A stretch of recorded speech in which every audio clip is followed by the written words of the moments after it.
Le PSG lâche 20 M €, il révèle une grande surprise. Bienvenue sur notre chaîne Actualité du PSG. Plongez dans un monde palpitant où chaque instant compte. Accrochez-vous pour une aventure captivante avec nous. Lors du dernier mercato hivernal, le PSG n'a pas hésité à débourser 20 M € afin de recruter Lucas Beraldo. Le défenseur de 20 ans s'est rapidement incorporé à la formation de Luis Enrique et a réussi à engranger du temps de jeu à Paris. Ancien formateur de Beraldo au Brésil, Charles Lambert ne s'attendait pas à une adaptation aussi express du numéro 35. Désormais animé par une nouvelle politique sportive, le PSG a potentiellement réalisé un gros coup. Si le club parisien souhaite désormais s'appuyer sur des jeunes talents, la cellule de recrutement a déniché un gros talent lors du dernier mercato hivernal en la personne de Lucas Beraldo. Beraldo rayonne au PSG. Recruté contre 20 M €, le transfuge de Sao Paulo a connu une adaptation express au PSG. En raison des nombreuses blessures en défense centrale notamment, Lucas Beraldo a pu engranger du temps de jeu et a pris part aux 14 dernières rencontres du club parisien. Ancien formateur du joueur de 20 ans au Brésil, Charles Lambert ne s'attendait pas à voir autant Beraldo être titularisé à Paris. Je pensais qu'il aurait besoin d'un peu plus de temps.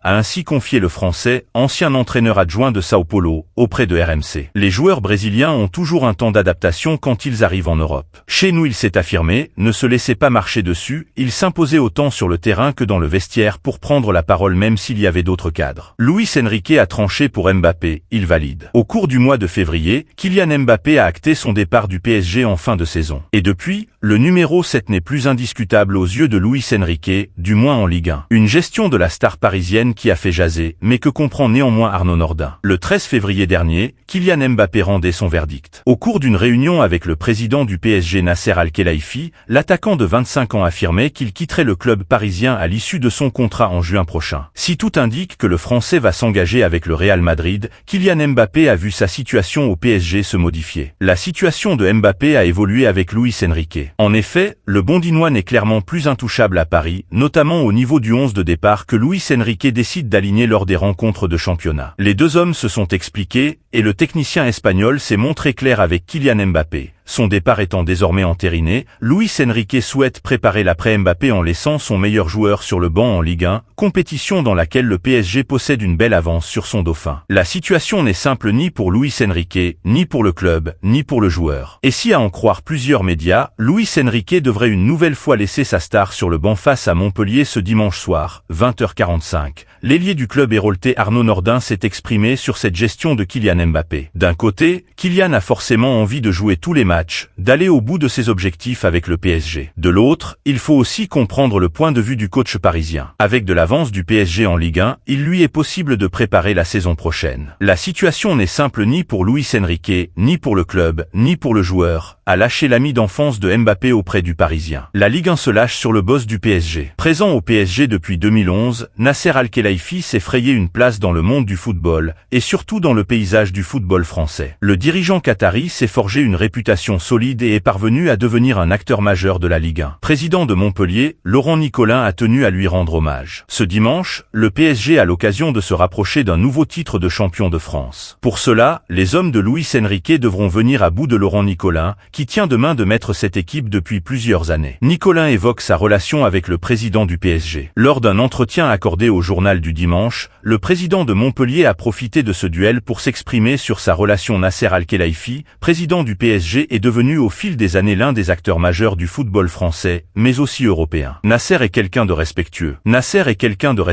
Que j'apprécie énormément. On s'envoie des messages de temps en temps, un lien s'est créé. Quand il vient à Montpellier, il voit Louis Nicolin. Il avait une affection particulière pour mon père. Finalement, avec notre titre de champion en 2012, nous resterons les premiers à avoir un peu rivalisé avec les Qataris, sourire, a confié Nicolin. La guerre est déclarée pour la succession de Mbappé. Le départ de Kylian Mbappé du PSG à l'issue de la saison va pousser les dirigeants parisiens à mettre le paquet sur un grand nom. Luis Campos pourrait essayer de faire venir Kvichak Kvaratskhelia. Problème, le club de la capitale ne serait pas le seul sur le coup. Le PSG se retrouve dans une situation compliquée actuellement. Les dirigeants parisiens n'ont pas réussi à faire changer d'avis Kylian Mbappé, et le Français a donc décidé de ne pas prolonger son contrat à Paris, qui arrive à échéance à la fin de la saison. Comme le 10sport.com vous l'a révélé en exclusivité, le Real Madrid a de grandes chances d'être la prochaine destination de l'attaquant. Luis Campos travaille déjà sur le prochain mercato. Alors que la saison n'est pas encore terminée, le PSG peut donc anticiper au mieux, et commençait à penser à son plan sur le mercato estival pour remplacer Kylian Mbappé. Luis Campos aurait plusieurs noms en tête, dont celui de l'attaquant du Napoli, Kvicha Kvaratskhelia. Plusieurs clubs suivent Kvaratskhelia. D'après les informations de Fabrizio Romano, le PSG ne serait pas le seul sur le dossier Kvaratskhelia. Le journaliste italien a confié à Coach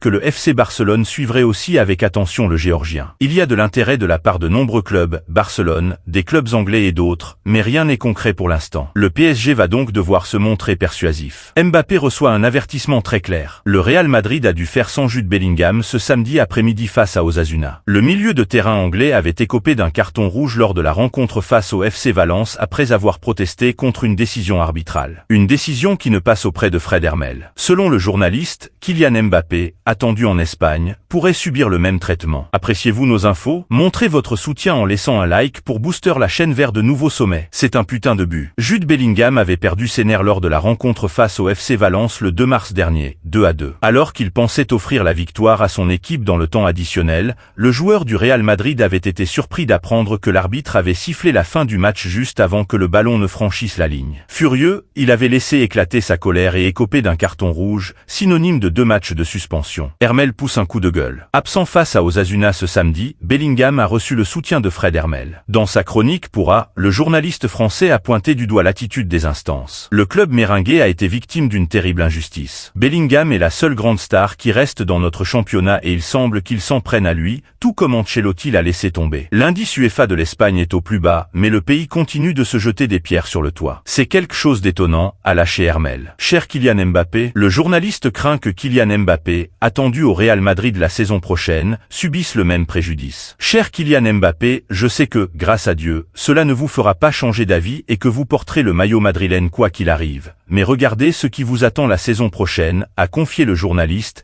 qui intervient aussi régulièrement au micro de RMC. Le PSG veut rêver, un sacre historique est possible. Depuis de nombreuses années, le PSG rêve de la Ligue des Champions. Si les portes de la finale se sont ouvertes en 2019 à 2020, Paris a souvent déçu en C1, et ce malgré le fait d'être considéré comme l'un des favoris à la victoire finale. Qualifié en quart de finale cette saison, le club parisien avance cette fois-ci dans la peau d'un outsider. L'occasion de revenir sur les différentes côtes du PSG à l'approche du dernier carré de cette prestigieuse compétition. À l'issue d'une double confrontation face à la Real Sociedad, 1-4 au cumul des deux rencontres, le PSG est engagé pour les quarts de finale de la Ligue des Champions. Le club parisien est d'ailleurs fixé et affrontera le FC Barcelone lors du tour suivant. Mais alors que Paris s'est séparé de plusieurs stars l'été dernier, quid des chances de victoire finale pour la formation de Luis Enrique? Comme le souligne un rapport d'Opta Analyst, le pourcentage de victoire du PSG en Ligue des Champions a particulièrement évolué après le tirage ce vendredi. Et pour cause, en cas de victoire face au FC Barcelone, le club de la capitale affrontera le Borussia Dortmund ou l'Atlético de Madrid en demi-finale, deux adversaires à la portée des partenaires de Kylian Mbappé. Ainsi, si Paris avait 11,96% de chances de l'emporter avant de tirer le Barça, ce chiffre est passé à 16,15%. Troisième roue du carrosse avant le tirage, le PSG est désormais considéré comme le second favori à la victoire en C1, derrière Manchester City et ses 29,46%. Le PSG n'était pas vraiment favori en 2019 à 2020. Mais quid des dernières épopées parisiennes? En 2019 à 2020 et 2020 à 2021, le PSG a atteint respectivement le stade de la finale puis des demi-finales de la Ligue des Champions. Pour ces deux éditions, Goal avait publié les cotes des potentiels futurs vainqueurs,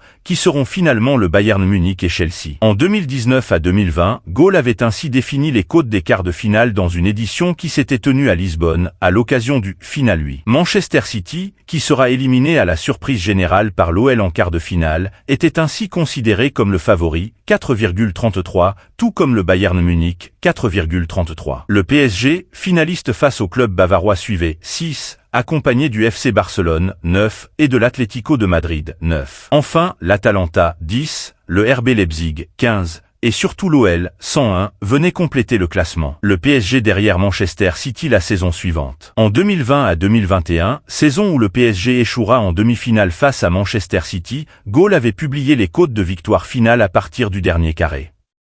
Finalistes, les Citizens étaient une fois de plus considérés comme les grands favoris, 2,25, suivis de près par le PSG, 4,33. Ensuite, le Real Madrid, 5, et Chelsea, 5, se sont livrés une bataille équilibrée, qui aura néanmoins vu les Blues l'emporter, avant d'aller glaner la seconde Ligue des Champions de leur histoire. Chers fans du PSG, partagez vos pensées en commentaire, votre avis compte. Restez connectés, de nouvelles exclusivités arrivent bientôt. Abonnez-vous pour ne rien manquer.